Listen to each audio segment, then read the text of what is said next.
Na nossa primeira aula da matéria de educação cristã, sendo esses os pilares principais e o fundamento do saudável crescimento da igreja, que é o corpo de Cristo.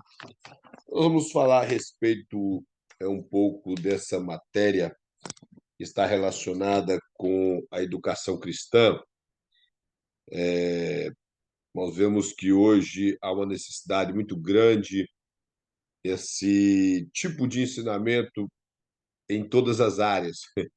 Se nós observarmos na história da igreja, principalmente no período do século XVI para frente, pós-reforma, os homens que destacaram no percurso da ciência e da história, que até conseguiu difundir a ciência que nós temos hoje, a maioria deles eram cristãos. Os irmãos podem estudar isso, que os irmãos verão que todos eram cristãos. Essa ciência que hoje se tornou moderna, que tanto tenta desacreditar as escrituras pós o período do iluminismo e com a chegada da teologia liberal que tenta desacreditar os milagres das escrituras, tentando fazer com que a Bíblia é apenas um livro de crenças dos discípulos de Cristo. Então nós vemos que há essa necessidade. Hoje temos um número muito grande de colégios evangélicos, principalmente na região de Minas Gerais, na nossa região do Vale do Aço. Temos muitos colégios ali, como o Colégio John Wesley, Colégio Luterano, temos Colégio João Calvino. Porém, hoje, esses colégios que supostamente eram para ser colégios de educação cristã e que ajudaria a sociedade, as mensalidades deles são um absurdo, são muito caros. Então, acaba impossibilitando as pessoas que frequentem essas escolas devido aos custos altos que essas escolas têm. Então, nós vemos uma dificuldade muito grande nessa área. Mas, e algumas dessas escolas já perderam também os princípios bíblicos ou os princípios elementares da educação cristã, porque, infelizmente, quando se forma um colégio, a dependência de professores faz com que a diretoria do colégio agregue professores que talvez não sejam cristãos. Que é claro que alguém poderia perguntar, mas precisa ser cristão para ensinar matemática, que ele é um colégio normal, porém com a diretoria toda evangélica. Então, seria o bom que todos os professores fossem evangélicos, mas infelizmente acaba não sendo. E isso dificulta e tem, como eu já falei, os custos que essa escola tem, acaba tornando as mensalidades muito caras e os filhos de crente, como até outras pessoas que não têm condição financeira boa, acabam não frequentando essas escolas. Mas nós vemos que a necessidade de educação cristã é muito grande. Começando primeiro das nossas igrejas, a necessidade de que haja esse tipo de ensinamento dentro da igreja, que haja pessoas capacitadas para se ocupar com essa área, seja no período de escola bíblica ou até mesmo no estudo bíblico da igreja. Hoje nós vemos uma dificuldade muito grande das igrejas que têm estudo bíblicos. Poucas igrejas ainda mantêm esse padrão de estudo bíblico, que eu vejo algumas igrejas históricas que mantêm, como a Presbiteriana e a Igreja Batista. A Assembleia de Deus mantém ainda esse percurso de dar estudos bíblicos no meio da semana e mantém a escola bíblica dominical. Eu não sei se os irmãos sabem, a escola bíblica dominical ela nasceu com um jornalista inglês chamado Robert Hike, e ele, ao ver na cidade onde ele morava, uma pequena cidade, algumas crianças que todo domingo pela manhã ficavam para rua fora como pedintes, pedindo ajuda, e ele começou a observar que essas crianças não frequentavam escolas, não frequentava, tinha uma dificuldade muito grande nesse período, nós estamos falando do século XIX, então a frequência de escola era muito pouco. E devido a isso, esse jornalista resolveu agregar essas crianças, dando elas o que comer no domingo pela manhã e também ensinar a Bíblia para elas. Então, essas crianças foram alfabetizadas com materiais evangélicos, ou principalmente a Bíblia, que era usada nos ensinamentos que esse jornalista Robert Reich dava para essas crianças. Então, o que eu estou querendo dizer para os irmãos, a escola dominical ela nasceu nesse período. E ela chegou no Brasil não muito longe. Ainda no século XIX, a escola bíblica chegou no Brasil através da Igreja Batista e tiveram esses ensinamentos. Então, a necessidade da educação cristã, tanto na igreja como fora da igreja, é muito grande. E principalmente na igreja, pessoas capacitadas, seja irmãs, irmãos, que cuidam de crianças, adolescentes, do corpo de adultos da igreja, para poder passar o que é a Bíblia para o povo. E o pastor coloca aqui, irmãos,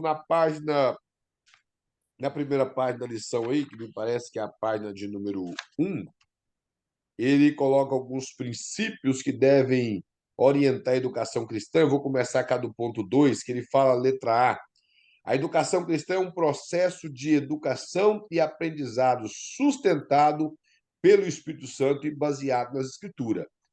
Então, a primeira coisa que nós temos que entender é que quem dirige e que sabe a necessidade da igreja é o Espírito Santo. A primeira coisa. Então, como bons ensinadores ou líderes, seja que nós acabamos de terminar a matéria de liderança cristã, que é até um pouco, uma encaixa dentro da outra, mas dentro da educação cristã, quem dá as diretrizes é o Espírito Santo. E o pastor mostra que é baseado nas Escrituras. Então, a única maneira de nós interpretarmos as Escrituras da maneira correta é sendo guiado pelo Espírito Santo. Como eu já te falei para os irmãos várias vezes em aulas de hermenêutica, que a Bíblia ela tem um sentido literal de interpretação. Ela pode ter várias aplicações na necessidade da igreja, mas a interpretação literal da Bíblia é apenas uma. Isso está muito latente nas Escrituras.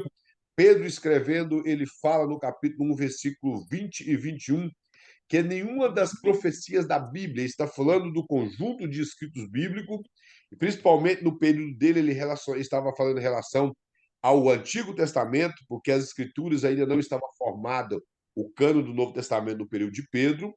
Então ele diz que nenhuma profecia das escrituras é de parte, ela foi produzida, melhor dizendo, por vontade humana. A primeira coisa que ele fala.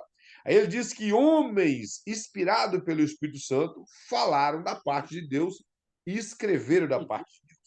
E no versículo 20 ele fala que nenhuma das profecias também das Escrituras é de particular interpretação, mostrando que a Bíblia tem a sua interpretação literal e a aplicação que nós vamos dar na necessidade que o Espírito Santo dirigir-nos ao grupo de pessoas que estamos ali ministrando para ela, seja toda a igreja ou no período da escola bíblica, na necessidade que a igreja precisa naquele momento. Então, uma das coisas que um educador cristão ele precisa primeiramente ser direcionado pelo Espírito Santo, saber ouvir a voz do Espírito Santo para ele levar o que é realmente necessário para o povo da igreja, os seus ouvintes. Porque se nós simplesmente prepararmos aquilo que nós achamos que a igreja pode até ser edificada no conhecimento, mas pode não tocar na alma das pessoas. O nosso interesse é que a palavra de Deus fale aos corações das pessoas. Se nós observarmos pelos evangelhos, nós não podemos negar que os fariseus tinham um conhecimento muito grande da Bíblia. Os copistas da Bíblia, que são chamados de escribas ou de doutores da lei, eles chegaram a ser nomeados de doutores da lei por tanto fazer cópia da Bíblia, e aquele trabalho de fazer cópia da Bíblia levou-os a compreender bastante as Escrituras. Eles chegaram a decorar muita coisa da Escritura. Então, negar que eles conheciam a Bíblia é negar o que está na Bíblia. Porém, a dificuldade é que eles não aplicavam para o povo de acordo com a necessidade do povo. Eles pregavam o que eles achavam importante para o povo e não o que era necessário. Se nós compararmos o ensinamento dos fariseus com o ensinamento de Cristo, o ensinamento de Cristo era muito simples, não simplório, mas simples, mas que falava ao coração do povo. Isso nós vemos quando os próprios fariseus mandaram prender Jesus, Diz a Bíblia que 2 soldados foram prender Jesus e, ao chegar, eles ouviram apenas uma frase. Jesus disse: aquele que crê em mim, rios de água viva brotarão do seu ventre. E a única coisa que Jesus falou que eles ouviram, eles voltaram para o sinédrio e eles perguntaram: cadê o homem? E eles falaram: nós não podemos prender ele. E ele falou: por quê? Porque homem nenhum nunca falou igual aquele homem. Então, ou seja, Jesus ele tocava na necessidade do povo. E se nós observarmos, eu não sei se o Gilmão já observou o sermão de Estevão, no capítulo 7 Ô, irmão de Atos dos Clever, Apóstolos. Sim? me perdoa, você pode repetir o que você falou aí de novo? A minha mente vagou aqui no raciocínio. Sobre. Quando eles foram prender Jesus, como que Jesus falou para eles? Jesus estava pregando, na verdade, não falou diretamente com os soldados. Jesus estava pregando e, no meio da sua pregação, ele disse: aquele que crê em mim, rios de água viva brotarão do seu ventre. Aí os homens voltaram para o sinédrio e eles perguntaram: por cadê o homem que eles mandaram prender? E eles disseram que não puderam prender porque nunca homem algum falou como Jesus. Então eles sentiram o impacto do ensinamento de Jesus. E se nós formos olhar, é claro que eu não estou falando que a palavra simplória é uma palavra poderosíssima, são da boca de Jesus e está nas Escrituras, foram inspiradas. Mas nós vemos o impacto dessa palavra que não foi recheada de conteúdos teológicos do Antigo Testamento. Jesus veio e trouxe para o coração daquele povo o que eles não viam na lei de Moisés, o que eles não conseguiam enxergar nos profetas e nem nos escritos. Os escritos é composto dos salmos e os que nós chamamos de livros poéticos e alguns outros escritos que estão na Bíblia. Então, o que Jesus ensinava vinha com autoridade. E quando nós olhamos também o sermão de Estevão, ele começa mostrando desde o chamado de Abraão, para comprovar que Jesus era descendente de Abraão, vindo da linhagem de Davi e que era o rei. Então, ele simplesmente interpreta a escritura de uma maneira extraordinária que o povo ficou irado, e diz a Bíblia que eles bufavam e ficavam irados a ponto de que mataram Estevão. Então, nós observamos a autoridade nas Escrituras, a autoridade pelo Espírito Santo, da interpretação correta das Escrituras, capacita a igreja a ser edificada, a igreja ser mudada pela palavra de Deus, ela conseguir absorver aquela palavra. Bom, um sermão muito bem aplicado, dentro de toda a regra da hermenêutica, com conteúdos teológicos, é bonito? Claro, é muito bonito. Não? É claro que é gostoso ouvir uma pregação de uma pessoa que tem uma boa hermenêutica, que obedece todas as regras da homilética, isso é maravilhoso. Mas, se isso não vier na unção do Espírito Santo, não vai mudar vidas. As pessoas se alegrarão com a beleza do sermão, com a maneira que a pessoa dividiu o sermão, que foi bonito, mas ali não passaria de, podemos dizer, como os sofistas da época dos filósofos que falavam bonito. E o apóstolo Paulo ele fala para o povo de Corinto, que era uma cidade grega, que quando ele foi ter com eles, ele não foi com sublimidade de palavras humanas, ou seja, eu não fui com retórica e oratória, mas eu fui com o poder da palavra de Deus. Então, ou seja, ele foi com simplicidade do poder de Deus. E isso é que é interessante numa pregação, ou até mesmo no momento de educar a igreja, quando nós conseguimos tocar nas necessidades que as pessoas estão passando ali. É falar o coração da pessoa. Por exemplo, quando uma pessoa prega uma mensagem cheia do poder de Deus, não importa se a mensagem é dura, se a mensagem está pegando contra um pecado, as pessoas ali sentem a presença de Deus a ponto que elas se arrependem, confessam seus pecados, há avivamento na igreja. Por quê? Porque o pregador pregou debaixo da unção de Deus. Do ponto B, o pastor coloca aqui, ó. A educação cristã é um processo que ocorre tanto informalmente como através de uma série de eventos planejados, sistemática e contínua, objetivando levar o crente a conformar-se à imagem de Cristo, maturidade no caso, tendo como base a autoridade das Escrituras Sagradas, ostentada pelo Espírito Santo, visando a glória de Deus. Como eu já falei, a base principal da educação é a Bíblia, direcionada pelo Espírito Santo, com o intuito de glorificar o nome do Senhor. Mas uma coisa que o pastor me chama a atenção aqui, quando ele fala que a educação cristã ela é um processo que ocorre tanto informalmente como através de uma série de eventos planejado, sistemática ou contínua, objetivando levar o crente a conformar-se com a imagem de Deus. O objetivo que nós, como ensinadores, temos é de que as pessoas que estão nos ouvindo, elas venham aprender a palavra de Deus, aplicar no coração e mudar de vida.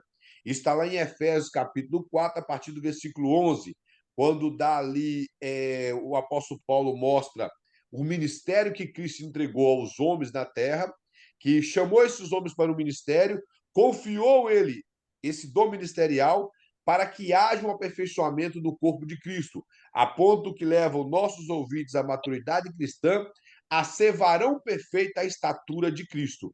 Quanto mais nós aprendemos a Bíblia, rendemos ao conhecimento da Bíblia, a aceitá-la em nossas vidas, a mudar a nossa vida mais parecido com Cristo, nós nos tornamos. É assim que a Bíblia ensina. Então, se nós distanciamos da Bíblia, ficamos também distante de ser parecido com Cristo. Então, o interesse do ensinador cristão é fazer com que a igreja seja parecida com Cristo, e não que ela seja uma cópia dele. Que nós falamos da liderança cristã na matéria passada, mas hoje em dia muitos líderes estão interessados em fazer com que o povo pareça com ele, quando na verdade o interesse principal é que o povo pareça com Cristo.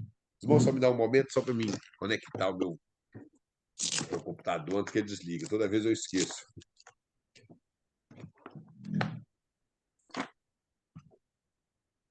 Então, o objetivo principal do educador é fazer com que os seus ouvintes ou as pessoas que estão sendo educadas por ele seja parecido com Cristo.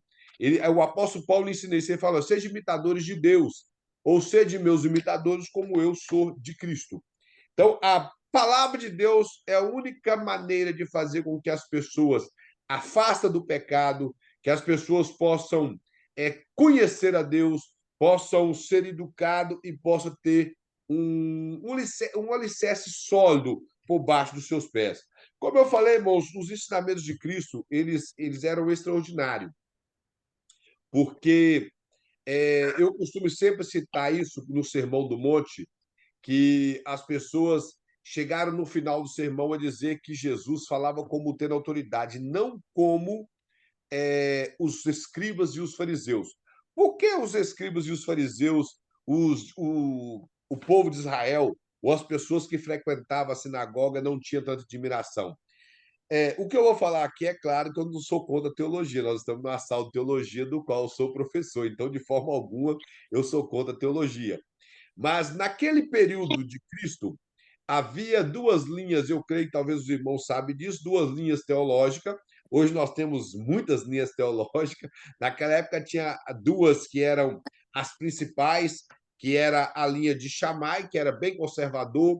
Ele interpretava as escrituras de uma maneira bem conservadora, não aceitava muitas coisas que o outro grupo interpretava da lei. E tinha a linha de Hillel, que, segundo o que se entende pela história, esse Hillel foi avô do Gamaliel, esse Gamaliel que instruiu o apóstolo Paulo, e Hillel já tinha uma interpretação mais liberal.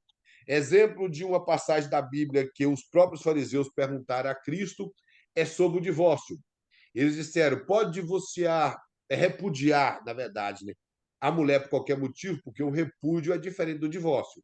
Repudiar é quando os homens pegavam aquela mulher que ele tinha, colocava de lado na tenda dela, é, não comparecia como marido e ela ficava ali. Ela não podia casar com ninguém porque estava sujeita a ele, e ele colocava simplesmente substituir ela por outra mulher.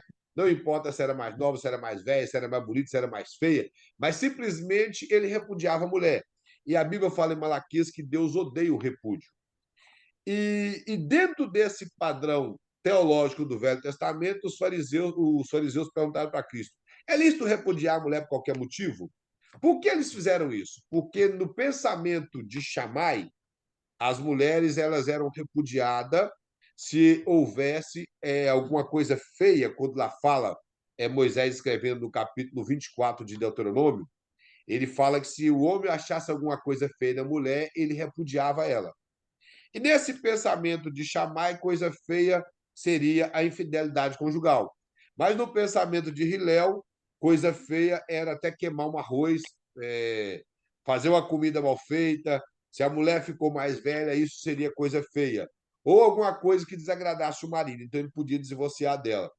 Porém, Jesus deixou muito claro, eu não vou entrar nos métodos do divórcio, é só para os irmãos entenderem. Essas duas linhas de raciocínio teológico faziam com que os fariseus ocupassem muito tempo com isso, contando histórias extra-bíblicas, contando histórias que de livros como o livro de Enoque e outros livros, parece estar até acontecendo hoje, o tanto de pregação que eu vejo baseado no livro de Enoque, hoje não está sendo brincadeira. Hoje as pessoas estão pregando até sobre o Evangelho de Pedro, Atos de Paulo, Flávio Joséfo e tantas coisas esquecendo da Bíblia. Então, quando nós ocupamos com histórias extra-bíblicas e esquecemos de utilizar a Bíblia, a nossa mensagem não vai fazer efeito no coração da igreja. Não estou dizendo que nós não possamos usar todos esses recursos que nós temos em mão, como livro de Flávio Joséfo. Eu tenho o livro de Enoque, estou terminando de ler ele, muito fantasioso, mas foi utilizado pelo próprio Judas para citar uma profecia bíblica que está na carta de Judas. Porém, o que eu estou dizendo para os irmãos é: nós partimos da Bíblia para o livro. O sustentáculo da igreja e que traz educação para o povo de Deus é a Bíblia. Esses livros que já têm um nome extras bíblico são complementos, que nem tudo às vezes é verdadeiro, mas são complementos que talvez nos ajudem a interpretar algumas coisas que podem estar obscuras nas escrituras. Mas nós temos que ver se esses pensamentos desses escritores extra-bíblicos está de acordo, se tem apoio bíblico, se não contradiz as escrituras. Então, nós temos que observar isso. Não tem nada contra livro de tradições. Por exemplo, se alguém quer ter um Talmud, ele é um compêndio é, religioso muito bom. Livros que nós podemos ter hoje é muito bom, porém, a Bíblia é a nossa base principal. Nós temos que ter isso em mente. A Bíblia é a base principal. E a Bíblia tem resposta para tudo. Temos algumas dificuldades de interpretar alguns textos bíblicos, claro, como eu sempre falo, estamos em um tempo muito distante de quando a Bíblia foi escrita. O último livro da Bíblia foi escrito há quase 2000 anos, então nós temos essa dificuldade. Porém, podemos, acima de tudo, buscar do Espírito Santo e continuar examinando a Escritura. Ela é a fonte para toda a educação cristã, não dispensando as demais fontes extra-bíblicas, porém, não podemos ficar utilizando somente isso e esquecer das Escrituras.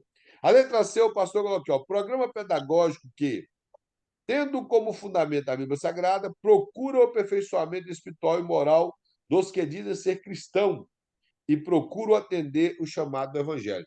Todas as pessoas que têm um chamado, eles deveriam aplicar-se a estudar a Escritura, entrar no curso teológico, que o programa pedagógico aqui, possivelmente o pastor está fazendo menção a um curso teológico, deveria, sim, entrar no curso teológico e estudar. Claro que a Bíblia não foi feita só para pregadores e pastores, a Bíblia é feita para todo crente. Todos têm que estudar a Bíblia, mas principalmente aquele que tem chamada, aquele que ministra, aquele que ensina, ele deveria sim dedicar-se a um curso teológico, a boas literaturas evangélicas, não importa a linha teológica, se é calvinista ou não, mas deveria sim dedicar isso. E dentro dessa área pedagógica, o fundamento, como eu já falei, é a Bíblia. Ele até, o pastor até coloca que tendo a Bíblia como fundamento. Então, a pessoa que tem esse chamado, ela deveria dedicar a isso. Porque nós passamos por um processo de educação quando aceitamos a Cristo, recebemos o chamado, entramos em um processo, hoje estamos como educadores, aqui tem pastores, pessoa que cuida de departamentos, então estamos como educadores, e como educadores devemos ter a Bíblia como base e dedicar a isso. O apóstolo Paulo diz que quem ensina, que ele se esmere nisso, ele se gaste nisso. E o interessante é que o mesmo Paulo que diz aos Romanos, ele diz isso, ele diz também a Timóteo que aquele que ensina as Escrituras com verdade, ele é digno de duplo honorários, ou seja, de duplo salário. É, nem todos têm salário, mas aquele que honra a palavra de Deus da maneira que ela é, ele tem que ser honrado com duplo salário, duplo honorário. O ponto B, irmão, fala de princípios da educação. O pastor coloca aqui que José Abraham vê a educação cristã como um processo. Diz ele que a educação é o processo através do qual a comunidade de fé se conscientiza e se transforma à luz de sua relação com Deus em Jesus como o Cristo que chama a viver em amor, paz, justiça consigo mesmo, com seu próximo e com o mundo, em obediência ao reino de Deus. Esse é o pensamento desse José Abraão, eu não sei quem é, mas esse é um pensamento bem válido que ele coloca aqui, que a educação cristã é um processo que nós entramos nele para nos aperfeiçoar através desses ensinamentos da Bíblia, para viver em amor, como todo mundo conhece, que a Bíblia ela é uma das maiores doutrinas bíblicas em relação ao amor, a nós amarmos a Deus acima de todas as coisas, amar o nosso próximo.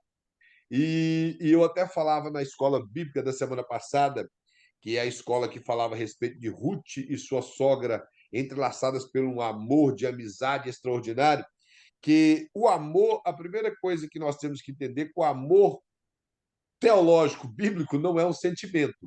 Como muitos têm, eu amo meu irmão, e essa facilidade de dizer que eu te amo, isso, irmãos, qualquer um consegue fazer. E amar quem nos ama, de Jesus, que até os fariseus fazem. Então isso é muito fácil. É amar as pessoas que não são amáveis que é o difícil.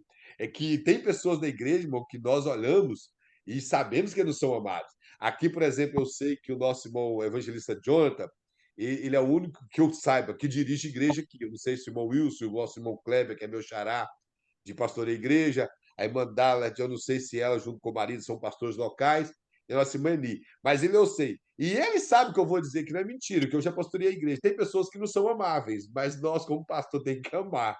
Abrimos o coração para amar. E aquelas que não querem estar perto de nós, o pastor vai lá sem falsidade e ama de verdade. Ele ama. Então, o amor é uma atitude. É a atitude que eu tomo de viver bem com meu irmão, de colocar. Eu sei, irmãos, que esse tipo de coisa não é fácil. Que amar é você colocar as necessidades de alguém na frente da sua. E isso nós costumamos fazer pelos nossos filhos e alguns, talvez, pela esposa. As irmãs me perdoam aqui, mas nem sempre a esposa faz isso pelo marido. Mas, mas alguns não têm coragem de fazer. Então, é uma situação muito difícil ser cristão. Nós temos que ser verdadeiro. Não é fácil ser cristão.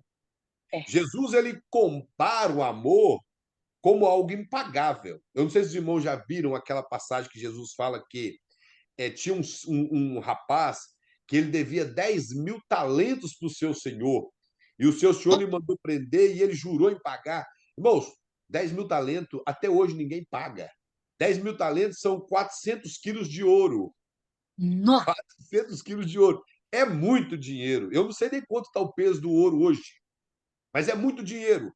Naquele período, a matemática mais ou menos que eu fiz, equivale a mais de 150 anos de trabalho para poder pagar. E naquela época as pessoas não viviam muito, as pessoas morriam novo naquela época. Então, a possibilidade dele pagar era zero. Aí o seu senhor lhe perdoou. Porém, quando ele andou um pouco mais, ele encontrou alguém que lhe devia 300 dinheiro. 300 dinheiro era 3 meses de trabalho. 3 meses de trabalho comparado a 150 anos é um vago muito grande de distância. E ele pegou ele pela camisa, pela roupa, e falou que se ele não pagasse, ele ia tomar tudo que ele tinha. E ficou irado com ele. E ele pediu a mesma coisa que ele falou: me dá um tempo que eu te pague. E ele falou: não, você me paga agora. Então, ele poderia desdobrar e com 3 meses ele pagar ele, enquanto a conta dele é impagável. O que Jesus quer ensinar é que nós devemos amar os nossos irmãos porque a conta que nós tínhamos com Deus era impagável e ele pagou por nós. Esse é o ensinamento da parábola. Ele pagou a conta que nós não tínhamos condições de pagar, porque somos pecadores. E a morte reina onde tem pecado. Ela não reinou sobre Cristo porque Cristo não tem pecado. Se os irmãos observar a Bíblia, Jesus não morreu, ele se entregou à morte. Ele fala, Pai, em tuas mãos eu entrego o meu espírito. E Pedro, Lucas registra as palavras de Pedro, ele diz que as ânsias da morte não pôde prender a Cristo, porque a morte só tem poder no pecado, e Cristo nunca pecou. Por isso ele teve que se entregar à morte. E ele disse, por ele não ter pecado, nunca ter conhecido o pecado, ele fala, eu tenho o poder de dar minha vida e de torná-la tomá-la. Então, essa questão de amar não é algo fácil, mas é o que nós temos que cultivar em nossos corações. O amor, ele é uma atitude. E o amor, ele é, como podemos dizer, o primeiro gomo ali do fruto do Espírito, onde desencadeia várias coisas na nossa vida. O amor faz nos produzir paz, produzir alegria, produzir temperança, longanimidade, irmão. Sabe o que é longanimidade? A palavra melhor para traduzir longanimidade é a paciência esticada ao máximo.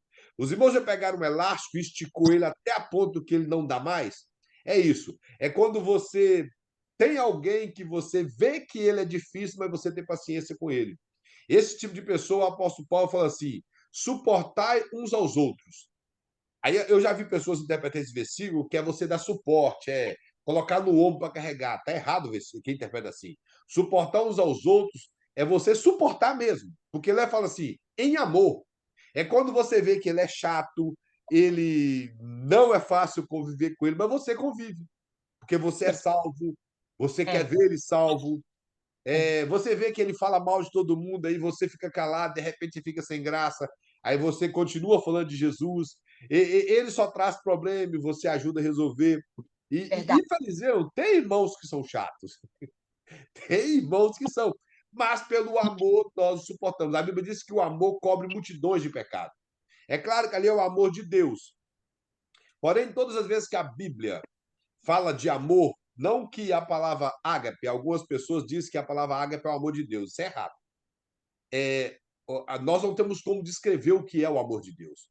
Os teólogos e quem interpretou a Bíblia, principalmente no Novo Testamento, quando eles escreveram, a palavra melhor que eles acharam dentro da língua grega foi a palavra ágape, ou a palavra agapel, ou agapô, que eles conseguiram achar para descrever um amor incondicional. E Ah, quando nós lemos em Coríntios 7, que ali todo, eu já vi pessoas, não tem nada contra, irmão, se faz, amém, talvez defeito de coração, que fala com amor suporta tudo, com amor não é invejoso, ele escreve isso para a esposa ou para a namorada, amém, que seja maravilhoso, mas aquele amor, ele está falando do amor de um irmão para com o outro, é isso que é, está falando ali. é, É só os irmãos observar, capítulo 12, 13 e 14, 1 Coríntios é de um amor de uma para o outro. Então, essa questão de amar não é algo fácil, mas é algo necessário. Aí ele mostra que esses princípios de educação nos levam a ter paz. Bom, primeira coisa, a Bíblia traz duas coisas em relação à paz. A primeira, a paz com Deus. O que é a paz com Deus? É o estado que eu vivo com Deus, mostrando que eu não estou mais em guerra com Deus. Os meus pecados foram justificados por Cristo e eu hoje estou em paz com Deus. Eu não tenho mais aquela inimizade com Deus que eu tinha quando o pecado me separava dele. Isso é paz com Deus. Paz de Deus. A paz de Deus é a capacidade que eu tenho, através do Espírito Santo, que é o fruto do Espírito em minha vida, que me capacita a viver em tranquilidade, glorificando a Deus em qualquer situação. Vamos compreender isso? Paz de Deus é o estado que eu vivo com Deus, e a paz com Deus é o estado que eu vivo com Deus, e a paz de Deus é o estado que eu vivo com aquilo que está me rodeando. Eu tenho a paz de Deus na minha vida e nada tira ela. Problema, dificuldade, nada. Tenho que passar os problemas glorificando a Deus. É fácil? Não. Mas é o que o Espírito Santo nos capacita a fazer. Então, e a paz é outra coisa também, irmãos, que quando eu tenho paz com Deus e tenho paz de Deus, eu tenho paz com todo mundo. Porque eu não acredito em um cristão que não tem paz com os irmãos e diz que tem paz com Deus. Eu não acredito. E a Bíblia, ela é muito severa conosco quando ela diz assim: naquilo que depender de vocês, tenha paz com todos os homens. Então, ou seja, o meu vizinho, ele tem problema comigo. Não, aqui não tem não, tá, irmão? Estou só supondo. Graças a Deus não tem. E digamos que o meu vizinho tem problema comigo. O que depende de mim, eu tenho que levantar de manhã, dar bom dia para ele, desejar a paz para ele, conversar com ele tranquilo, que ele crie problema, que ele incomoda com o meu zino, que ele faça o que for, mas o que depender de mim, eu tenho paz com ele. Agora, se de tudo ele não quiser ter paz comigo, aí já não é o que eu posso fazer. Se você compreende? Então é isso. É o que depender de você em relação. Estou falando do ímpio, não estou nem falando do crente. Porque se supõe que todos os crentes devem ter paz um com o outro. E não é somente essa paz do Senhor, indo de cara virada. Pode ser. Não, é a paz verdadeira. É a capacidade que eu tenho de saber estar perto de alguém que me prejudicou, de alguém que tentou me fazer mal. É porque uma coisa, irmãos, eu creio que os irmãos vão entender isso. Meu Deus. Quando eu perco a paz com alguém, onde eu vou, aquela pessoa vai comigo. Eu sento para comer, ele senta junto. Eu chego em casa, vou trabalhar, ele vai junto. Eu chego em casa, ele está junto. Eu vou brincar com o filho meu, ele está junto. Então, eu não tenho paz, porque enquanto eu não conserto aquela situação, e a paz, meus, ela é tudo na vida de uma pessoa, não tem coisa melhor do que ter paz. Não tem coisa Verdade. melhor do que ter paz em casa, com os amigos, no trabalho, paz na igreja, não tem coisa melhor.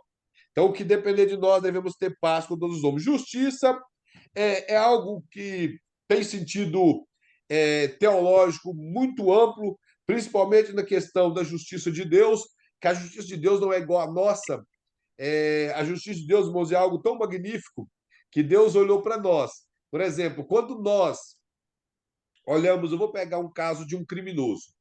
Quando nós pegamos uma pessoa que comete um crime hediondo e ele é absolvido, mesmo que ele é réu confesso, nós ficamos assim, como que isso pode acontecer?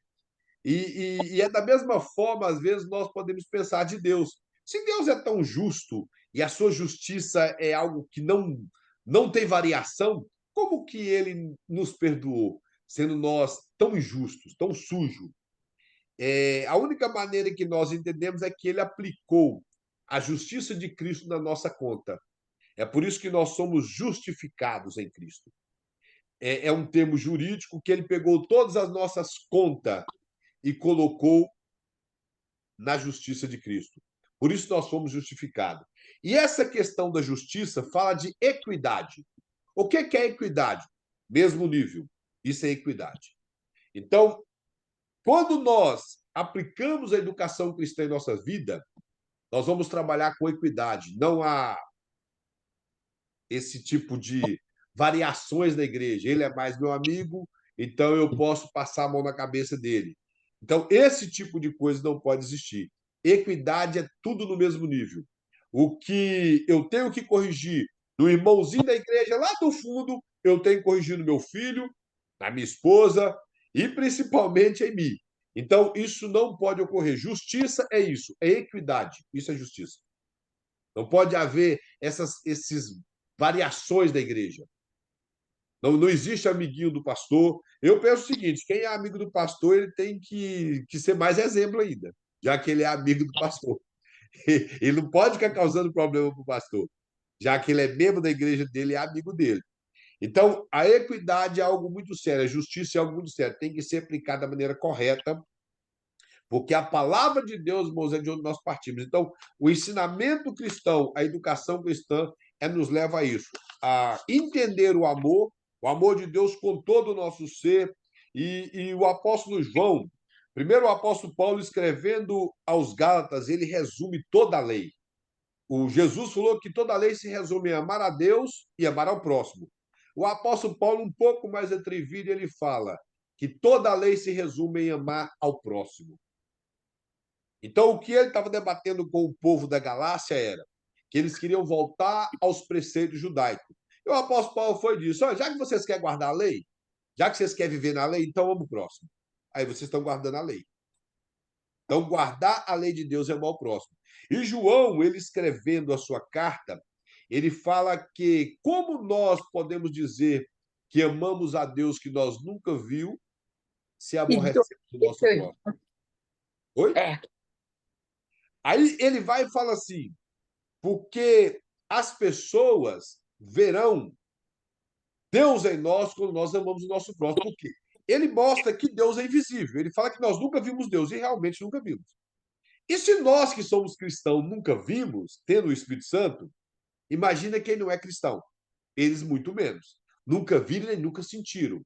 Mas a partir do momento que eles vê na vida do cristão essa capacidade de amar, eles vê que tem Deus ali. O escritor Suetônio, um escritor romano, ele escreveu um livro chamado A Vida dos Doze Césares. E quando ele descreve aquela parte em Atos que o imperador Cláudio expulsou os judeus de Roma, juntamente com os cristãos, mais à frente ele escreve que os cristãos eles cuidavam até das pessoas que não faziam parte do cristianismo. Ele era um crítico do cristianismo. Porém, ele teve que reconhecer que os cristãos cuidavam até dos não crentes. Eles supriam as necessidades financeiras de alimentação até dos não cristãos. Então, isso mostrava a presença de Deus no meio do povo. Capítulo 5 de Atos, eu não sei se os irmãos já observou, o versículo quase passa desapercebido.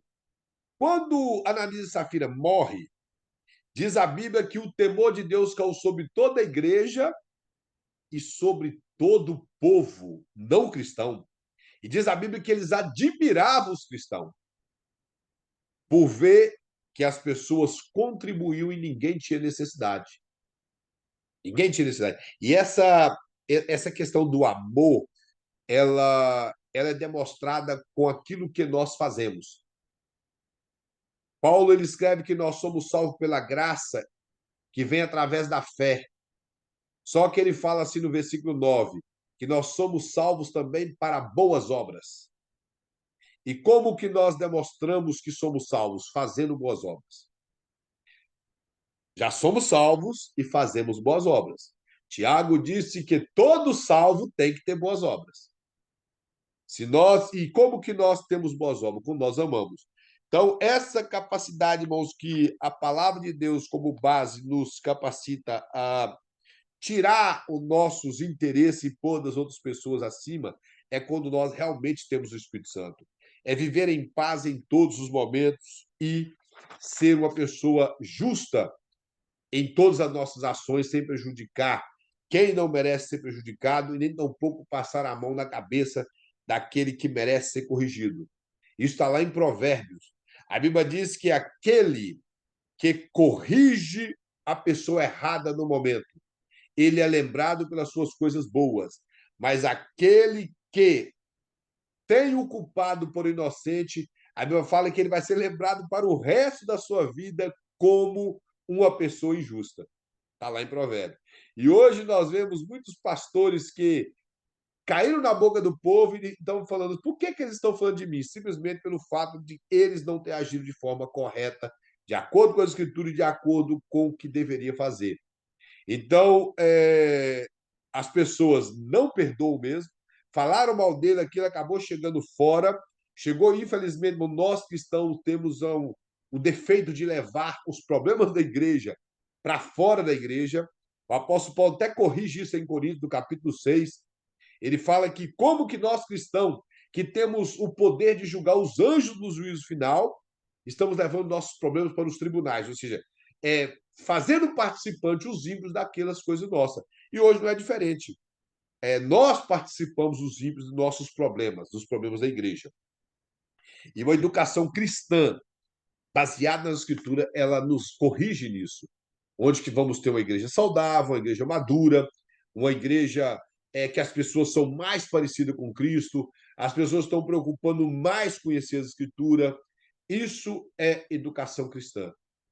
Há uma necessidade muito grande da educação cristã no meio do povo de Deus. Bom, eu falo com muito pesar no meu coração. Eu fico triste com as igrejas que não valorizam o ensinamento da Escritura. Eu sou muito amigo do dono da CPAD, a livraria CPAD aqui de Everett, e ele contando para mim, não vou dizer o nome do pastor, que ele ofereceu as lições de escola bíblica para um pastor que tem até uma igreja muito grande. E ele disse: Não, nossa igreja não precisa disso. Nós não temos escola bíblica, isso é coisa do passado. Não há necessidade disso.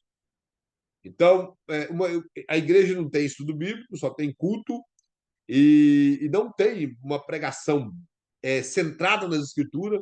Eu falo porque eu conheço lá. Não tem uma pregação centrada nas Escrituras e o ensinamento não tem. Então, eu fico muito triste. Aqui na América, nós temos muitas igrejas que não têm ensinamento bíblico. Acham desnecessário, porque ou tem medo da Escritura.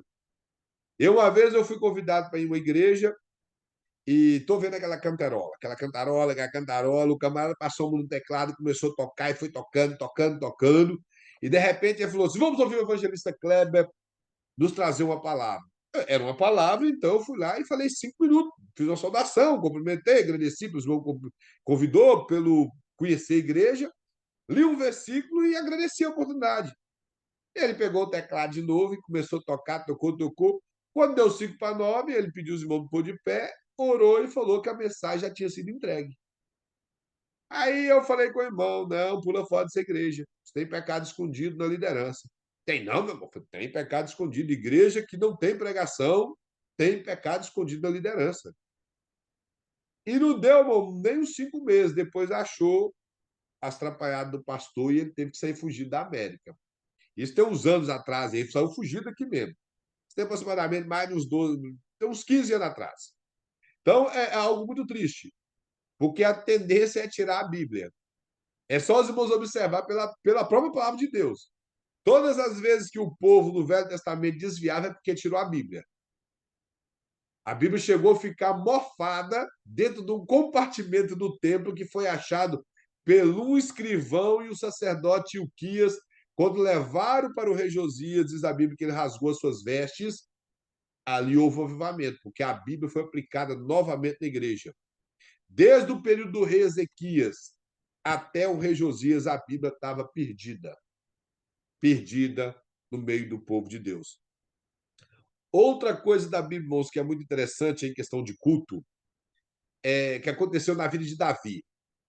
Eu não sei se os irmãos já observaram quando Davi vai pegar a arca da casa de Obed-Edom e vai levar para o tabernáculo que ele criou em Hebron. Diz a Bíblia que ele foi transportado em um carro de boi. E transportou no carro de boi, aconteceu todo aquele caso que o carro passou em uma pedra, o boi tropeçou e a arca foi cair, Uzá colocou a mão e Deus deslocou todos os ossos do corpo dele e lhe criou um... Ali fala uma ruptura e eu acredito que todos os ossos do corpo dele se deslocou e ele caiu morto. Davi ficou triste, irado ao mesmo tempo, e não compreendeu o que havia acontecido. De repente, ele consulta os levitas e sacerdotes, eles explicam. Porém, quando os irmãos vão lá em Deuteronômio, a Bíblia fala que quando Israel tivesse um rei, eles deveriam fazer uma cópia da lei e o rei guardar essa cópia para ele estudar. Parece que, com todos os escritos de Davi, ele não tinha lido a lei. Porque a lei é muito clara que deveria ser transportado sobre o ombro de 4 levitas, com uma vara passada entre as argolas da Arca da Aliança, ela nunca poderia ser posta em carros. Eu não sei se ele teve em mente que os filisteus levaram a arca em carro e conduziram até a cidade deles, em Ecrom e outras cidades, e não aconteceu nada com eles, que ele poderia fazer o mesmo. Então, nós vamos prestar um culto a Deus, tem que ser um culto bíblico. Só funcionou quando os levitas vieram, fizeram de acordo com a Bíblia. E uma coisa interessante, eu não sei se o irmão já leu na divisão da tribo de Levi, era só a família de Arão que poderia carregar as partes principais do tabernáculo. O tabernáculo tinha suas divisões, mas as partes que compunha dentro do tabernáculo, como o altar de incenso, o candelabro, a mesa dos pães da proposição e a arca da aliança, só a família de Arão poderia carregar. Mais ninguém. Não é porque era levita podia colocar a mão lá. Tinha que ser levita da família de Arão que poderia colocar. Então, um culto prestado a Deus tem que ser um culto bíblico. E ele tentou prestar um culto de qualquer maneira, morreu alguém, até que ele aprendeu a cultuar da maneira correta e conduziu a arca da maneira correta. A Bíblia que eles davam 7 passos e apresentavam o sacrifício. E queimaram muitos animais, mas glorificou o nome do Senhor. E o povo cantou, o povo louvou, a ponto que o rei reconheceu, tirou as vestes de rei, ficou igual o povo e glorificou a Deus simplesmente com a túnica igual todo mundo vestia. É a justiça de Deus no meio do povo, é a equidade de Deus no meio do povo, é a presença de Deus que nos torna igual a todos. Então, irmãos, a educação cristã é isso que ela faz, ela transforma pessoas. Se ela não transformar, tem alguma coisa errada. A Bíblia não está sendo ensinada da maneira correta e nem tampouco debaixo da unção do Espírito Santo. Na página número 2, irmãos, o pastor coloca aqui o primeiro ponto é educação cristã informal. Ele diz assim: a educação informal é aquela realizada não intencionalmente, ou seja, sem intenção de educar. O exemplo de um líder cristão é mais educacional do que os conteúdos que ele ensina, pois seus alunos podem aprender conteúdos valiosos em decorrência da observação de suas atitudes e seu comportamento do que em consequência do seu ensino. Aqui o pastor estava falando da questão do exemplo. Eu creio que os irmãos entenderam isso aqui. É o que a Bíblia ensina constantemente. A nossa postura como salvos, principalmente como educador, diante das pessoas. É claro que aqui, de forma indireta, o pastor está colocando o líder, ou a liderança de algum grupo, seja ele um líder de escola bíblica ou um líder de algum grupo. A sua postura como cristão vai falar mais alto. É, eu li, na verdade, um filósofo dizendo que aquilo que nós fazemos fala mais alto do que aquilo que nós falamos. Então, nós temos que tomar muito cuidado com o que nós fazemos diante das pessoas. Por isso que quando Paulo ensina a Timóteo, que Paulo era um grande educador, ele fala para Timóteo ser exemplo de tudo, no trato, no amor, na vida sua de pureza. Isso engloba toda a perversão sexual. Ele mostra que deve ser o exemplo. Então, a nossa postura de cristão chama a atenção das pessoas. Chama a atenção das pessoas. Aquilo que nós fazemos reflete muito. O apóstolo, na verdade, não sei quem escreveu, mas o escritor aos Hebreus mostra que nós como líderes, somos espelho das pessoas que nos assistem. Então, somos espelho, as pessoas irão espelhar em nós. E esse peso de liderança ou de educador que cai sobre nossos ombros é muito grande, porque se nós errarmos, as pessoas que nos seguem erram também. Elas também erram. Então, aonde nós pisamos tem que ser sólido. Aquilo que nós fazemos tem que ser exemplar, tem que ser reto, tem que ser íntegro, para que nós não sejamos reprovados e reprovamos outras pessoas. Quando Jesus está ensinando ali no capítulo 23 de Mateus, que é uma repreensão dura aos escribas e aos fariseus, eles chamam eles de pessoas insensatas que procuram fazer um prosélito. Os irmãos sabem o que é prosélito, que é converter alguém à sua ideia, não é levar uma pessoa à conversão, é converter alguém à sua ideia. Então ele diz que ele faz essas pessoas duas vezes mais filho do inferno. Porque quando nós queremos converter alguém à nossa ideia, nós estamos falando dos padrões bíblicos, a nossa ideia, isso é errado. Mas quando nós pregamos a palavra de Deus, ela é a palavra de Deus. Posso entender? A palavra de Deus é ela que educa, é ela que ensina. No caso dos fariseus, eles ensinavam apenas as tradições que eles criaram. Então, as tradições que eles criaram, o próprio Jesus, no capítulo 15 de Mateus, fala que as tradições que eles criaram invalidavam a lei. Porque a lei mandava honrar o pai e mãe, e eles diziam que se alguém fizer uma oferta, que não precisava cuidar dos pais e mãe. O que é honrar pai e mãe? Nós temos até o cuidado financeiro de nossos pais na velhice. Isso é honrar pai e mãe.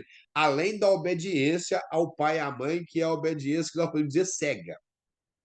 Acabou. O apóstolo Paulo fala assim, que os filhos sejam sujeitos ao pai e não explica por quê. Então, não importa a idade que temos, os nossos pais têm que ser honrados. E um dos princípios da honra ao pai é o cuidado deles na velhice. Só que a lei que os fariseus criaram era: se você trouxer a oferta no templo, não precisava cuidar dos pais. Então, contradiz a Escritura. Isso aí é contra a palavra de Deus. Por isso que Jesus fala que eles invalidaram a Escritura para que os seus preceitos valessem. Por isso, quando nós queremos converter alguém a uma ideia nossa, nós tornamos essa pessoa mais filha do inferno do que nós mesmos. Então, a maneira que nós portamos, ela fala muito para as pessoas que nos assistem. É isso que o pastor quer colocar aqui. Ele fala mais aqui, ó.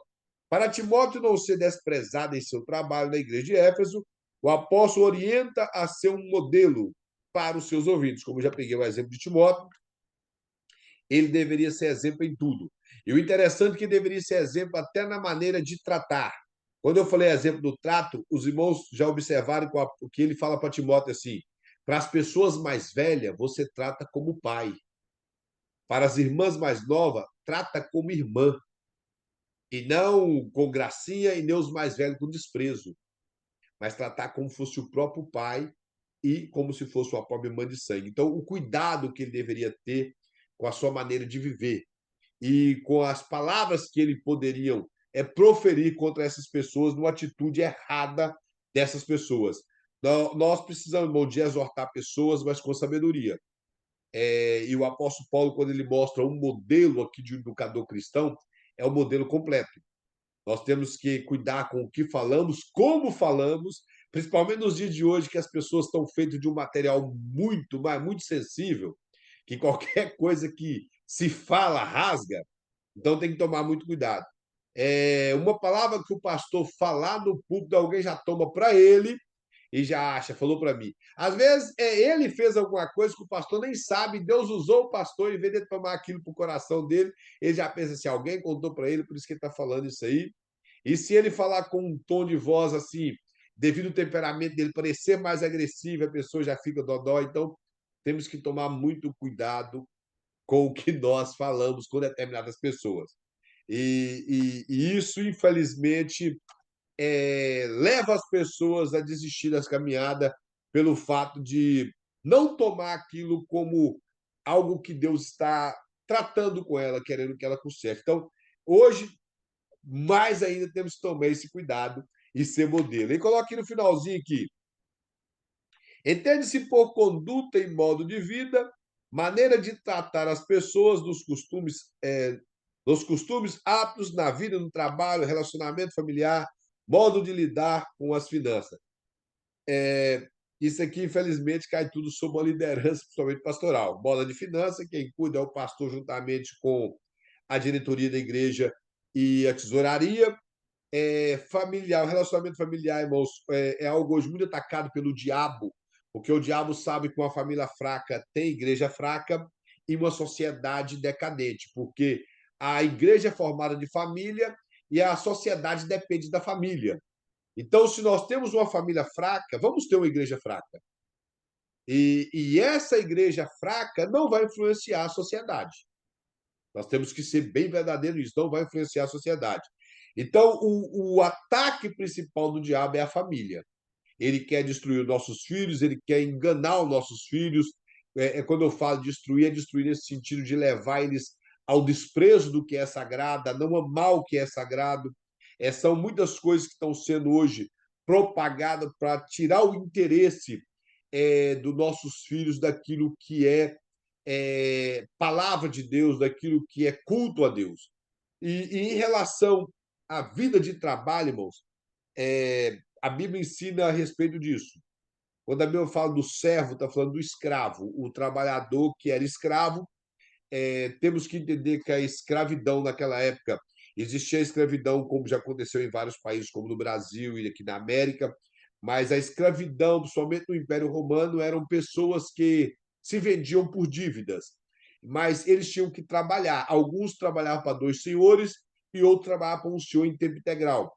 E não é porque eles converteram que aquela coisa ia ser rompida. Ele tinha que cumprir o contrato dele.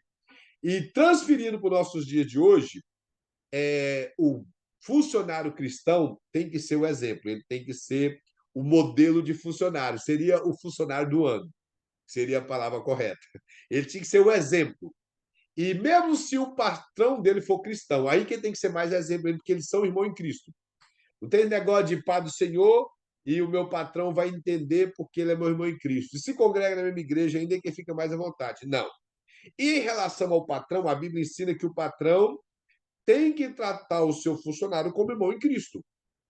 E o funcionário trabalhar como que se estivesse fazendo para o Senhor. E o apóstolo Pedro ainda fala que não trabalhar somente quando os olhos do Senhor estão sobre ele, principalmente trabalhar quando ninguém está vendo, porque Deus está vendo todas as coisas. Então, essa vida do trabalho também tem que ser exemplo. Se o cristão ele é um mau funcionário e ele é despedido, não é prova que Deus colocou ele, não é levante do diabo, é incompetência dele, e na palavra mais correta é mocegagem dele. E ele está cometendo um pecado diante do Senhor, por ele não ser competente no seu trabalho. E em costumes e hábitos, irmãos, principalmente a nossa. Temos que corrigir muitos hábitos em nós e alguns costumes que nós temos que, às vezes, pode prejudicar alguém. E alguém pode dizer assim: ah, não, se eu sou assim, tem que me aceitar assim. Esse espírito de Gabriela, de Jorge Amado, não pode permanecer no meio dos cristãos. O apóstolo Paulo ele ensina que se eu comer carne, apesar que eu não vou deixar de comer carne, mas se eu comer carne, ele prejudica o meu irmão, pelo menos na frente dele eu não devo comer. Os irmãos estão compreendendo? O apóstolo Paulo ensina isso, porque ele fala: quer comamos, quer bebamos, façamos tudo para a glória de Deus. Se alguma coisa que eu faço escandaliza o meu irmão, é melhor que eu não faça.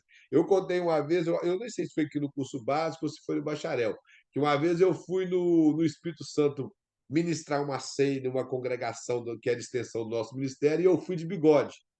E eu cheguei lá, a maioria dos irmãos, eu não sei se alguém tem aqui que era Deus de amor, mas não é uma crítica a Deus de amor, mas a Deus de amor não concorda com bigode. E eu cheguei lá de bigode, a maioria dos irmãos, os 80% veio a Deus de amor. E aquilo criou uma polêmica pior do que a do capítulo 15 de Atos dos Apóstolos, quase precisou levar para a convenção por causa do bigode. E eu prometi para mim mesmo que nunca mais eu colocaria um bigode. Eu arranquei o bigode. Só um dia para trás aqui que eu fiz uma doideira na minha cabeça, que eu usei bigode, mas estava longe do Brasil. Mas eu não usei mais bigode. Não tem nada contra, bom, usar barba, usar bigode, nada disso. Sei que a Bíblia não proíbe nada disso. Porém, como eu escandalizei os irmãos e eles criaram a polêmica, eu falei: nunca mais bigode, e o bigode acabou. Então, parei de usar bigode. São coisas que nós temos que ter determinados costumes e cuidar para não ofender ninguém. Tem pessoas que, hoje em dia, é claro, nem todo mundo. São poucas pessoas que são veganos, que talvez vão ofender por você matar um porco e comer, e esse tipo de coisa. Porém, os animais comem um ou outro e ninguém preocupa com os animais. Então, nós temos que cuidar isso. Essa questão do costume é bem pouco. E hábitos também. Então, a maior preocupação que nós vemos como exemplo é no trabalho, na família, e no modo de lidar com as finanças. Hoje, isso é um problema muito grande na igreja, essa questão de finança. Igrejas que não dão relatório do que acontece, o povo não sabe o que se passa lá, pessoas que conduzem o dinheiro a seu bel prazer, e igreja não é isso. Igreja ela é um corpo de Cristo composta com o líder e os seus liderados de um grupo de obreiros que trabalham. Tem que prestar conta para a igreja, tem que ser transparente. A palavra correta seria essa. Porque, se nós observarmos pela Bíblia, a Bíblia fala que o apóstolo Paulo recebeu uma oferta de Epáfras. Se eu sei que o apóstolo Paulo recebeu uma oferta de Epáfras, é porque ficou claro. Os irmãos estão comendo, Epáfras foi transparente, o apóstolo Paulo também. Quando o apóstolo Paulo escreve a carta aos Filipenses, Epafrodito, melhor dizendo, ele envia para eles agradecendo a oferta, mostrando tipo que se fosse um recibo, mostrando que Epafrodito foi transparente, ele levou a oferta e entregou. E a carta aos Colossenses, que foi Epáfras, também levou uma oferta. Ele e ainda consigo mais dois amigos, que o apóstolo Paulo também declara que eles também foram fiéis. E houve a transparência. A transparência, irmão, nessa questão financeira é tudo por quê? o pastor já sendo transparente. Qual que é a palavra que sempre eles falam do pastor? Que todos os pastores são ladrões, e que você vai levar o seu dinheiro para dar para o pastor? Essa é a frase costumeira entre famílias. Vai levar o seu dinheiro para dar para o pastor? Então, a transparência é tudo.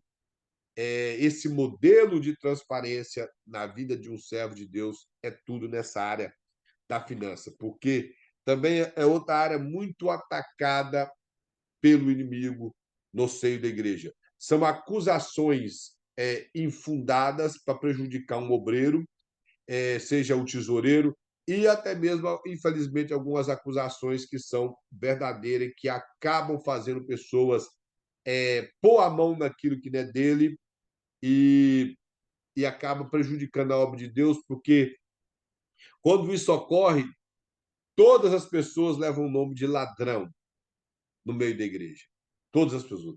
E por essas pessoas, esses líderes que emporcalhou, infelizmente, esse sagrado ministério pastoral, hoje muitos pastores carregam esse nome tão feio de falar que todos os pastores são ladrões.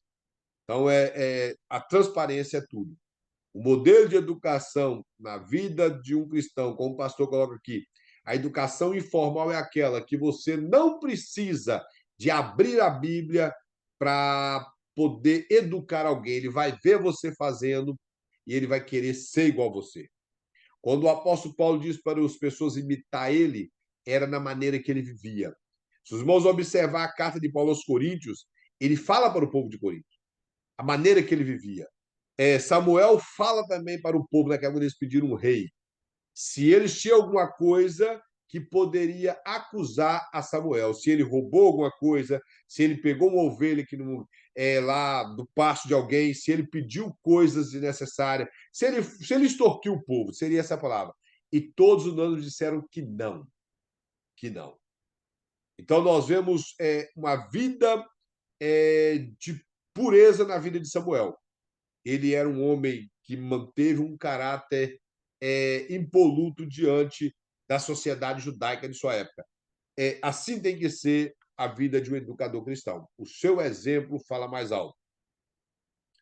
Na página número 3, irmãos, melhor, aqui na página ainda de número 2, cá no finalzinho, o pastor coloca assim, ó, imitação dos modelos, e mais à frente ele fala, imitação do isto é um aprendizado para ser observado.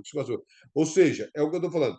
Quando nós caminhamos da maneira correta, as pessoas que estamos ensinando elas também caminharão da maneira correta, porque elas estão observando onde pisamos, o que falamos, o que fazemos.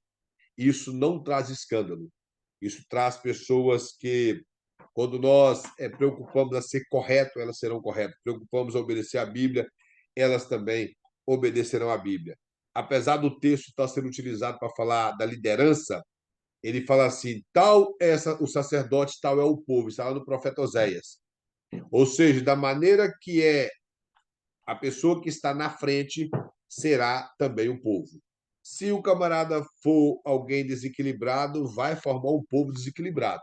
Se ele for alguém bagunçado na sua maneira de viver, vai ter um povo também bagunçado. Ele mostra que a educação cristã formal. Ele fala que a educação cristã formal é aquela que é realizada e organizada com o objetivo de educar. Exige um planejamento de temas, com horários determinados, uma série de eventos e atividades de ensinos elaborados sistematicamente, com a intenção clara de educar. Como eu disse, é um curso teológico que estamos tendo aqui, é uma escola bíblica dominical trabalhada com temas e de forma temática, é um estudo bíblico que, para mim, é a melhor maneira de que ele possa edificar a igreja de uma forma expositiva, mas se o tempo ou a capacitação do obreiro ainda não é para ministrar um estudo expositivo que seja, pelo menos, textual ou temático, para que o povo aprenda. Isso aqui é uma educação formal, é quando organizamos de forma sistemática um horário, temas, e tem o objetivo de levar o povo ao crescimento espiritual. Essa é a educação formal. Ele falou: muitas igrejas possuem um departamento educacional, interno, denominado de Departamento de Educação Cristã ou Religiosa. Aí eu escrevi até na lição, ou pelo menos deveria ter esse departamento, porque, como eu disse no início da aula, estamos em um período de muitas igrejas já esqueceu isso. Eu lembro, irmão, que todas as igrejas tinham estudos bíblicos. Todas as igrejas preocupavam com isso, fazia gincana bíblica. Quando eu converti, irmãos, gincana bíblica, era muitas coisas. No meio da juventude, preparava gincana de determinados livros da Bíblia para que o povo interessasse a estudar a Bíblia.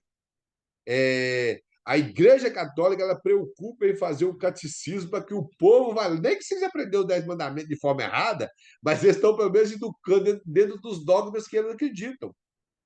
E as igrejas perderam isso. As igrejas perderam isso. São poucas igrejas que ainda estão dentro dessa forma de ensino através das escrituras. São poucas igrejas que ainda permanecem com essa parte de ensino. Então, por isso que eu disse que pelo menos deveria ser assim. Teria que ter esse departamento de educação cristã. Hoje eu vejo muitas igrejas que os adolescentes não tem ninguém para ensinar a Bíblia para eles.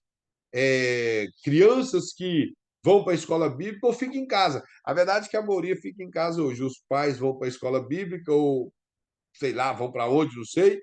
Mas as crianças não vão para a escola bíblica mais. Ficam em casa. Chega um período da adolescência e fala que quer ficar em casa, os pais acabam deixando, mas deveria levar para a igreja. Como nosso irmão Wilson coloca aqui, a presença é muito pequena hoje em dia, realmente.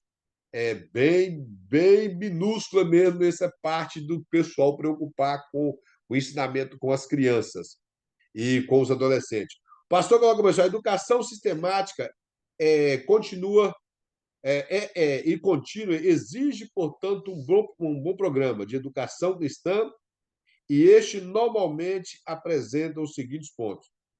Ele mostra aqui que a educação cristã ela exige, aí vai mostrar o que ela exige.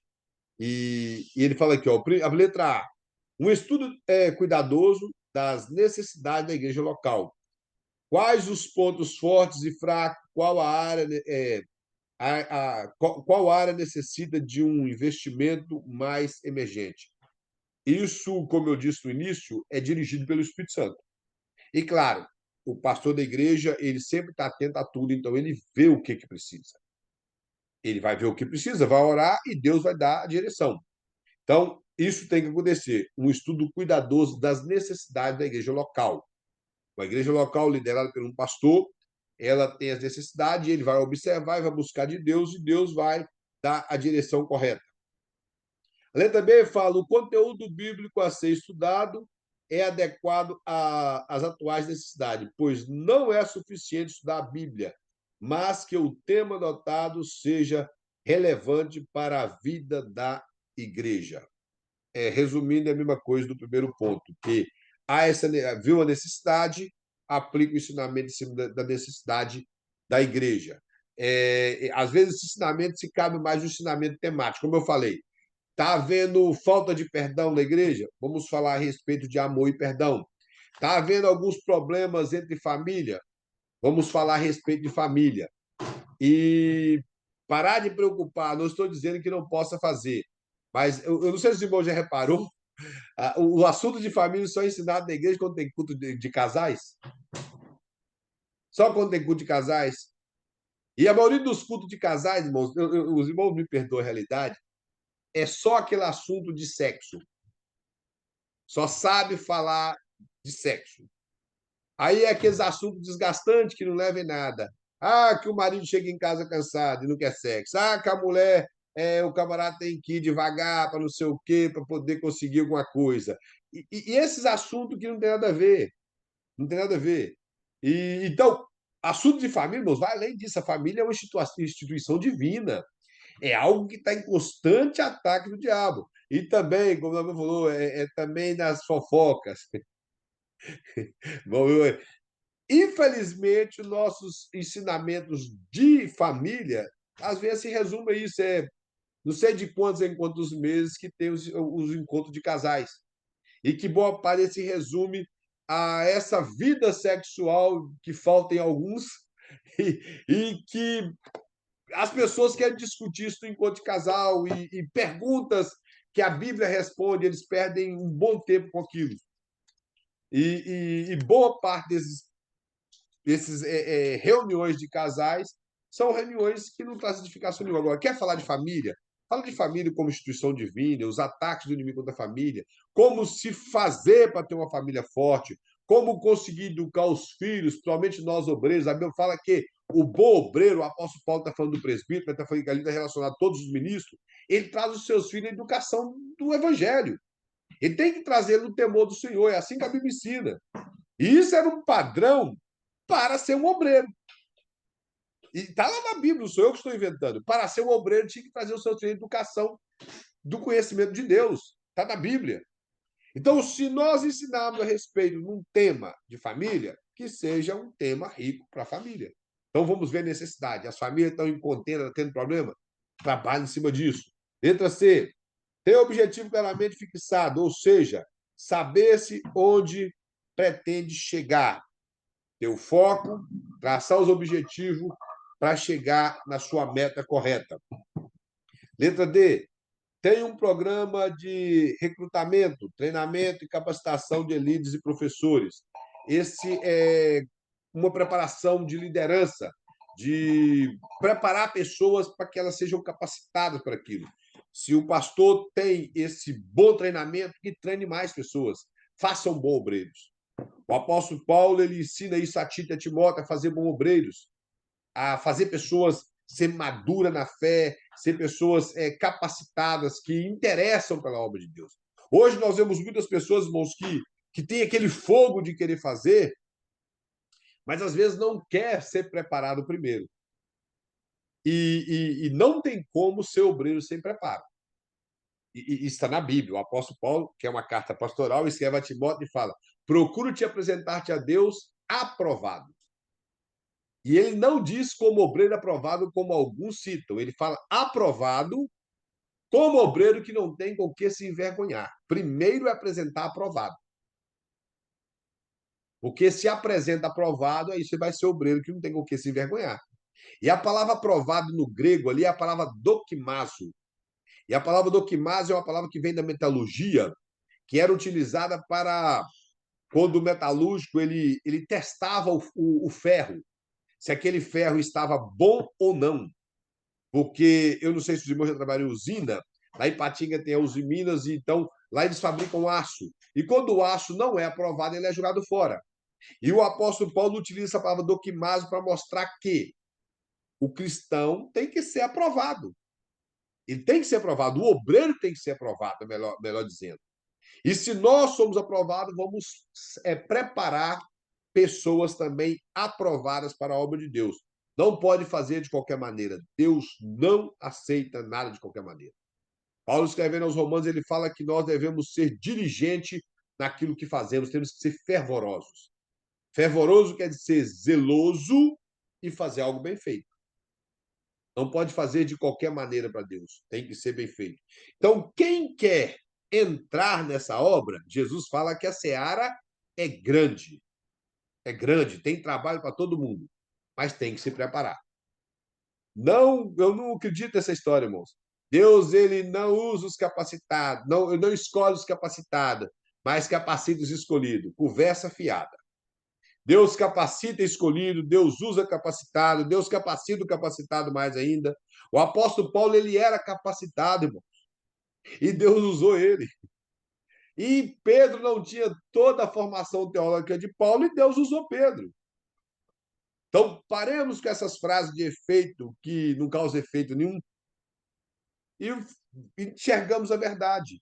Jesus ele chamou pessoas que não tinham todo o conhecimento teológico, mas preparou.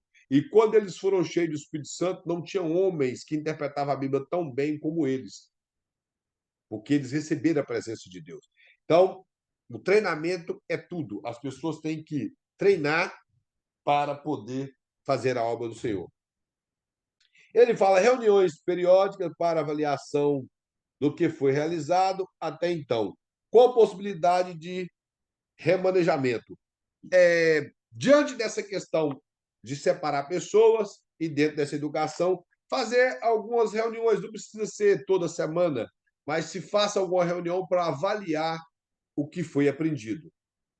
Na escola que eu estudei, lá era uma escola um pouco puxada, que nós tínhamos além de fazer prova e tantas coisas, de vez em quando algum professor que gostava de castigar a gente, colocava a gente na frente para falar alguma coisa. E falar na igreja é uma coisa, você está sendo na sala de aula sendo avaliado e falar é muito difícil. Mano. Quando eu fui fazer teologia, eu já pregava, mas imagina pregar na sala de aula. Que situação difícil. Você primeiro está pregando para um monte de aluno, que está todo mundo ali anotando o que você está falando, e além de tudo, o professor está lá sentado te observando. Então não era algo fácil, mas nas reuniões, se nós conseguimos avaliar o conhecimento de cada um, sem crítica e sem nada, a não ser ajudá-lo, então vamos ter boas pessoas formando para ser um bom líder. Ainda temos alguns minutos. Aqui na letra C, o pastor coloca o educador. Então, ele coloca: o educador é aquele que educa, que orienta e que ensina. Porém, uma coisa se nós, como educadores, não aprendemos nada e não estudamos nada, vamos ensinar o quê? Se nós não interessarmos a crescer no conhecimento, a crescer espiritualmente, a ser pessoas que têm uma boa estrutura para poder passar para os nossos ouvintes, para os nossos alunos, o que nós vamos ensinar? E hoje, muita gente quer ensinar e quer pregar, porque parece que isso é bonito. E uma das coisas, irmãos, que eu acredito que os irmãos que pregam ou que ensinam sabem, principalmente pregar. Quando se assume um púlpito da igreja para pregar, sempre pode passar 30, 40 anos, sempre dá aquele gelo, aquela responsabilidade do que vamos ensinar. Muitas pessoas não percebem, eles pensam que você está tão à vontade ali, mas só você e Deus sabe como você está ali para poder ministrar a palavra de Deus. Então, para educar, nós precisamos primeiro de buscar de Deus, de debruçar nos livros, debruçar primeiramente na Bíblia, pesquisar. Nós estamos falando de educação cristã, então temos que pesquisar bons comentários bíblicos, bons livros de teologia sistemática, investir nisso para podermos, primeiro, educar, orientar e ensinar as pessoas que estão sendo educadas por nós. E colocar aquele que consegue fazer coisa difícil, parecem fácil, que o educador, no caso, ele quer colocar. O educador é aquele que consegue fazer coisas difíceis parecer fácil. É quase um mágico. Ele consegue fazer aquilo que a pessoa que está com dificuldade de entender, você consegue colocar na cabeça dele e ele consegue entender. Tem umas pessoas, moços, que são extraordinárias para ensinar. Tem outras que não. Tem pessoa que tem a retórica muito boa, tem a oratória muito boa. E no caso do educador, o pastor coloca aqui com essa frase. Essa frase é de Ralph Waldo. Ele diz que o educador é aquele que faz ficar fácil para as pessoas que estão sendo educadas as coisas difíceis. Aquelas dificuldades que eles encontram, ele arruma um jeito de que o negócio ficar fácil para ele. Ele coloca o poder da palavra. A principal e indispensável ferramenta para o educador é a palavra de Deus. Aí coloca o poder da palavra, primeiro que a palavra de Deus, ela é o poder. Ela é o poder que transforma, ela é o poder que nos quebra, ela é o poder que revela quem somos. Então, a primeira coisa que deve ser utilizada na educação cristã é a palavra de Deus, como eu disse. Ela é o princípio de tudo, ela é a base de tudo. Se nós tirarmos, irmãos, a palavra de Deus, não fica nada. Não fica nada. Então, a palavra de Deus é a base do ensinamento. Cristo ensinou a palavra, os apóstolos ensinaram a palavra, eles dedicaram em ensinar a palavra, nos deixaram escritos baseados no Velho Testamento. Eu não sei se os irmãos já observou. Todo o Novo Testamento ele é tirado das interpretações corretas do Velho Testamento. Tanto Judas, Tiago, João, Pedro e Paulo é o que mais citam o Antigo Testamento. Tá tudo bem, meu irmão. Pode sentir à vontade para poder se retirar. Que Deus em Cristo abençoe, irmã. É compreensível. Irmã, tenha uma boa noite também. Nós também já estamos quase terminando. Então, irmãos, a palavra de Deus ela é tudo para um educador e para as pessoas que estão recebendo esse ensinamento. Ele diz que nunca, é como o versículo que eu citei no início, que é a passagem que Jesus estava pregando e as pessoas foram prender. Eu até frisei aqui que está em João 7, 45, 46, que os soldados responderam: nunca homem algum falou assim como este homem. Que eles foram levar o relatório para os fariseus, lá no Sinédrio, e os fariseus perguntou por que não prendeu. E eles não conseguiram prender pela autoridade que Cristo falava. E a maneira que Cristo falava, irmãos, ele mudou a vida da mulher samaritana. A maneira que Cristo falava mudou a vida de Nicodemos, mudou a vida dos discípulos. Então nós vemos que a palavra de Deus ela é tudo em nossas vidas. Se nós deixarmos essa palavra penetrar em nós, é como Jesus falou: rios de água viva brotarão do nosso ventre. Então, quem é nascido da palavra e nascido do Espírito, é nascido da água, ali é nascido da palavra, ali não tem a ver com batismo, porque se todas as pessoas que foram batizadas são nascidos de novo, então o reino dos céus está perfeito.